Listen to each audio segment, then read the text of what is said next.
When you look at two countries that are so important, meaning NATO, we have Germany and Turkey.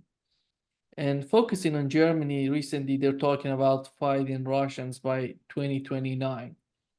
When they're talking about these things, in your opinion, are they really serious in this concept, or it's something beyond that, or NATO is trying to continue this war up until 2029? That's why they're talking about this.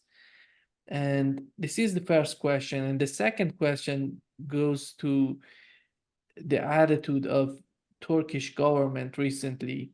They said that they won't fight Russia if NATO wants to go to fight Russia.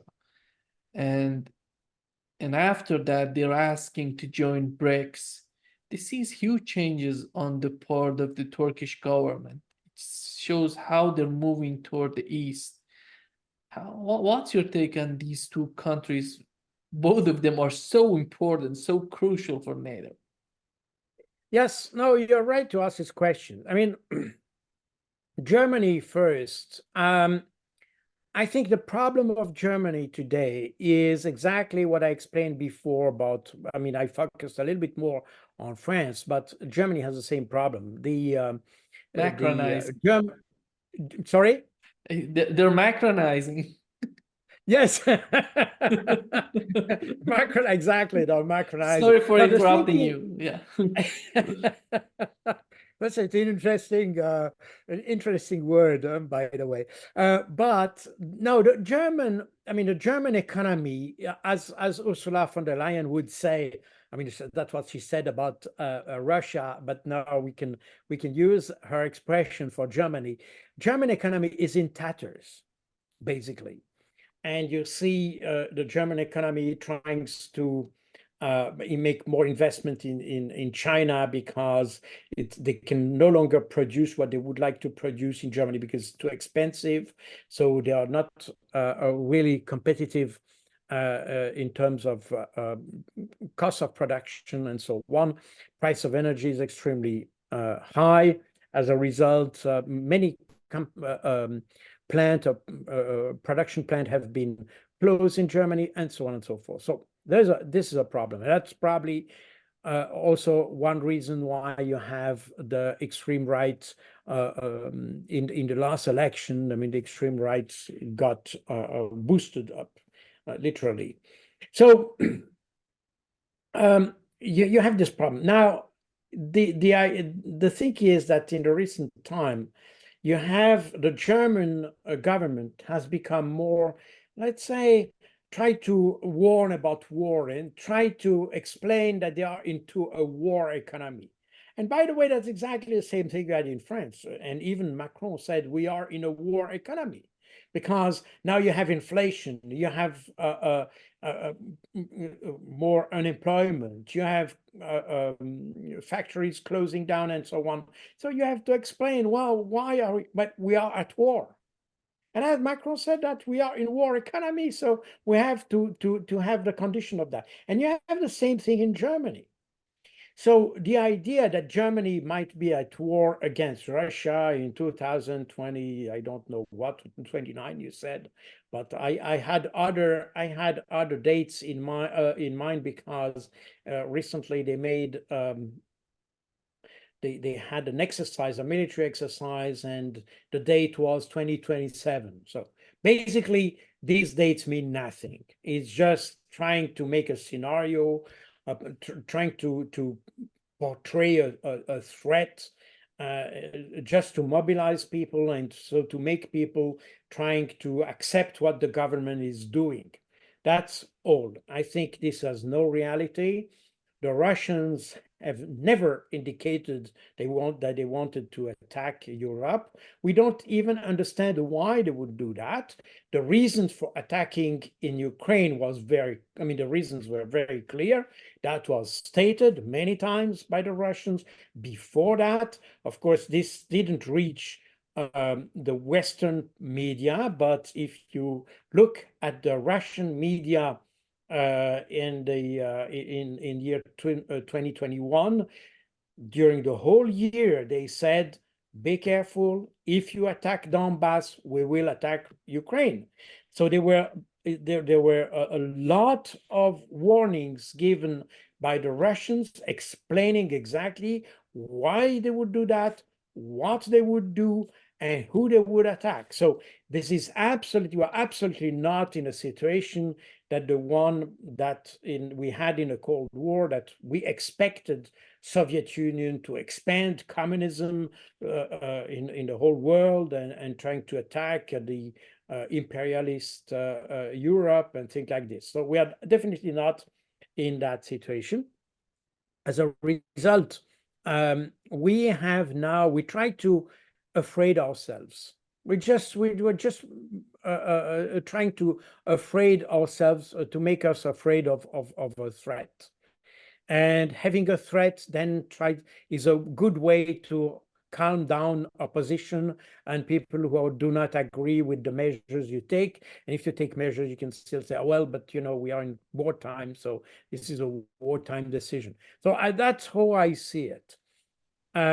This may change, and I still don't know what will be the impact of the recent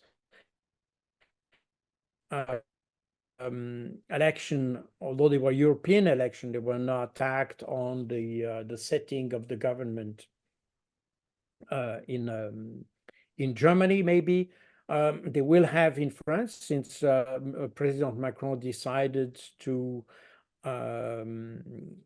disband the National Assembly, which is the parliament. And the same was done in Spain, by the way. And you had in Belgium, you had, well, the European election was coupled with national election, and the result of that will also be a reshuffle of the parliament. So we will have in different countries, we'll have quite a significant changes in the political landscape, even at national level, if not at a European level.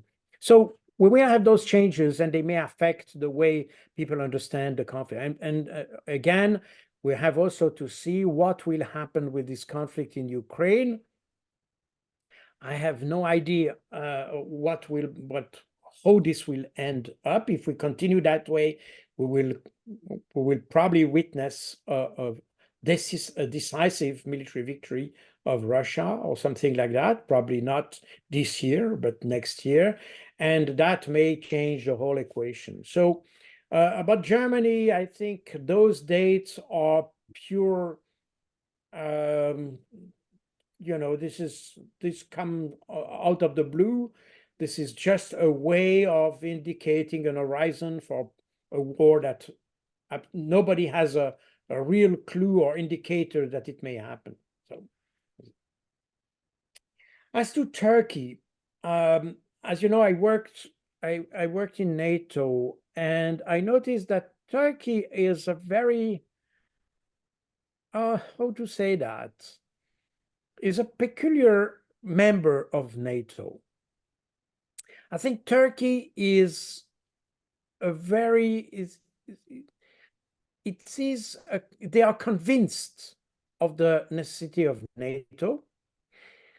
I would qualify Turkey as a faithful member of NATO, also because of historic reasons. The Turks have always some kind of caution towards Russia.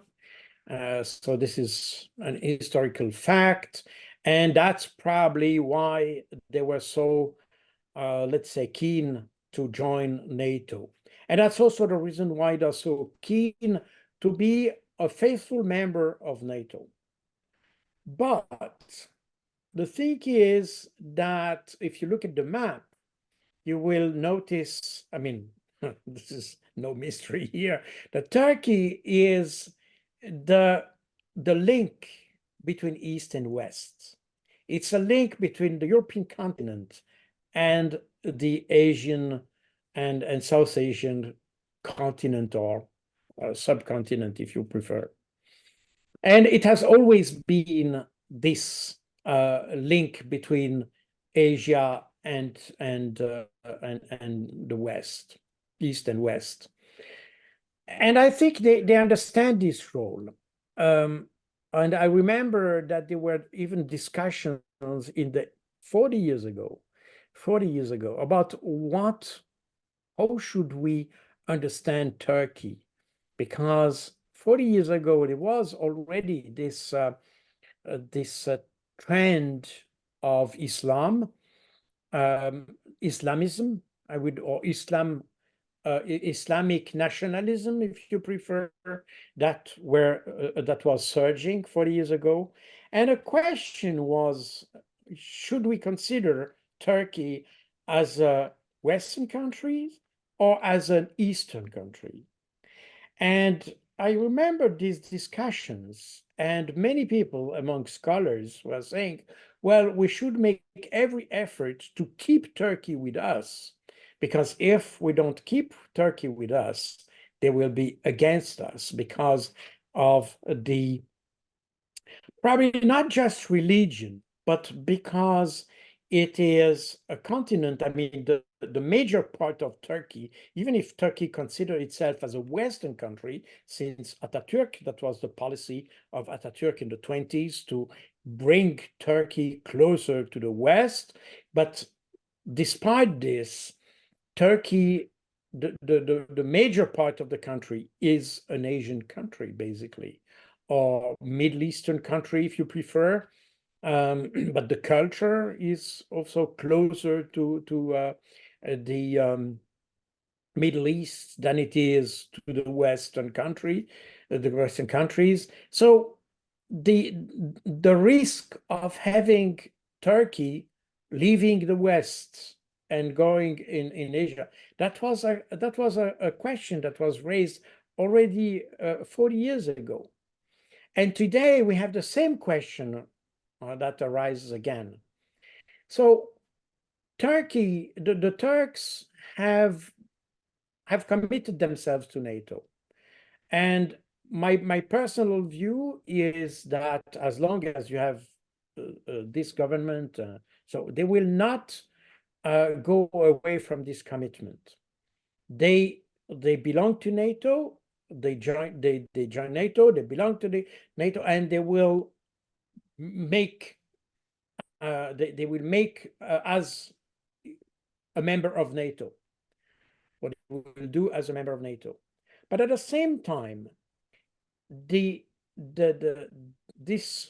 geostrategic location of Turkey allows Turkey to mediate between the East and the West. And I think they have understood that. And in the whole crisis in Ukraine, and even in the crisis in Palestine, although they have a clear pro-Palestine stance on this conflict, but nevertheless, we see that Turkey tried to pose as a mediating power, not as a partisan one. And a lot of people have been surprised by the fact that Turkey has good relations with Russia, for instance. And by the way, you still have oil and gas, above all, that is flowing through Turkey towards Europe. And the relationship between Turkey and Russia is good.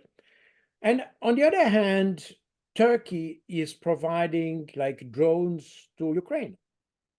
But that might be surprising for those who think that you are either with us or against us. And that's the US stance. But if you look the question from a more Middle Eastern eye or point of view, then you would say make a lot of sense. They take advantage of their situation. They take advantage of their good relations with the one and the other to try to mediate a solution or a discussion or a negotiation. That's exactly what Switzerland failed to do, by the way, taking advantage of being in good relationship with both of the actors, trying to work out a solution with both of them. Now, Turkey has not fall in this kind of trap as the Swiss did, and Turkey is trying to playing this playing out this strategic position and try to keep good relation. And I think the Russians have understood that, even if Turkey is providing weapons to the not weapons as such, but well, yes, it's a weapon basically. The drone is a weapon. So Turkey is providing weapon to Ukraine, but the Russians have understood that you need somebody who can mediate if you want to find a way out of the conflict. And that this relationship, which is quite ambiguous to some extent between Turkey and Russia, indicates that, okay, from the Russian point of view, the Turkish point of view, I explained the position. But from the Russian point of view, it shows that there's strategic understanding of the conflict, meaning that regardless of what may happen on the field, you may need to come to the point where you need to have a mediation, a discussion.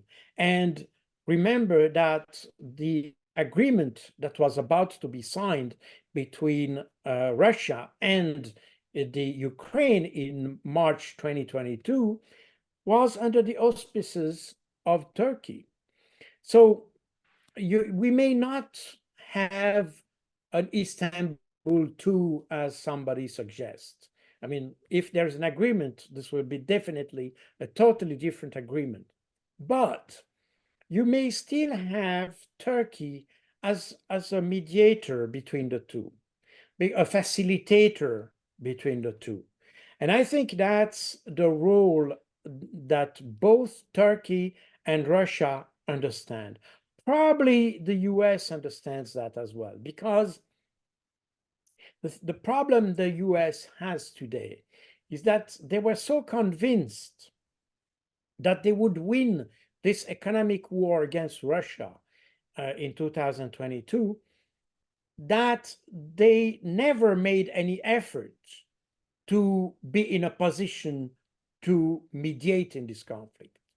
Well, they initiated that and they kept their robust stance, and this robust stance was carried by people like Victoria Nuland and Antony Blinken, who are hardcore anti-Russians. So there is no chance that US could, let's say, be in a position to negotiate with Russia in this particular conflict.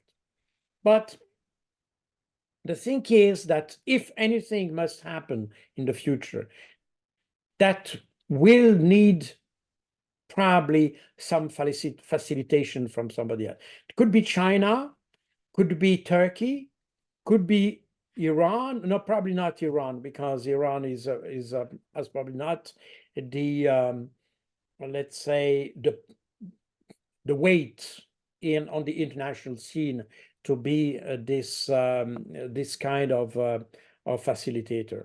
But China might, and Turkey might. So we are here. I think Turkey has understood its role, and it plays out this this possibility of being a mediation power, and that would then I mean that makes Turkey an indispensable partner in any constellation you may have, because they become the centerpiece of everything. So from a diplomatic point of view, I think it's not a bad game from Turkey. And I think, by the way, that we need to have an option for a way out in the conflict in Ukraine. And Turkey might offer one. And any opportunity to find a way out of this conflict should be seized. And that's why I think we should support Turkey efforts. And that explains why Turkey is getting closer to the BRICS. But of course, in that particular respect, we also have to remember that Turkey applied for membership into the European Union. And the European Union was so reluctant to accept this membership, or let's say not simply the membership, also to accept Turkey as a candidate member. So that Turkey understood that this question was hopeless. In addition to that, the issue of Turkey being member of the European Union came in the early 2000s, where you started to have the war against global terror and all that, meaning that you had this kind of paranoia developing in Europe about Muslims and all that. And people became very sensitive about the issue of immigration, especially this immigration coming from the southern part of the continent, and this immigration coming from the Middle East in particular. As a result, Turkey understood that the question of being member of EU was hopeless. And now you have another opportunity that opens up. This is the BRICS. And the BRICS is not negligible, because you have basically the biggest economy in the world in that, with China. And you have the fourth economy of the world also with Russia, not mentioning even India and all that. Meaning that it's, even if the BRICS, I mean, 20 years ago, probably the BRICS were probably meaningless in terms of economical power and significance. But today, everybody understands that's probably the alliance of the future, because that's where you may have and you still have, by the way, because remember that China is the country that creates the most patents yearly in the world.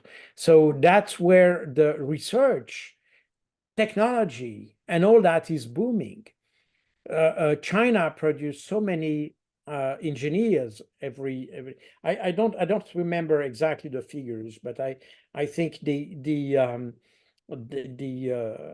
China produced. I may be wrong with the figures, so don't trust me too much about that. But if I remember, China produce every year the number of scientists that you have in the whole United States. So it's a huge production. I mean, those high schools and universities in China are producing a lot of engineers, while in the US, it's exactly the opposite. They don't have enough engineers, and they need to import brains from Europe, because their own capacity to, in quotation mark, produce engineers is no longer here. So I don't have the exact figures, and again, don't quote me on the figures I mentioned, because I might be wrong, but I remember the difference is significant, is significant. So meaning that, and that's just China.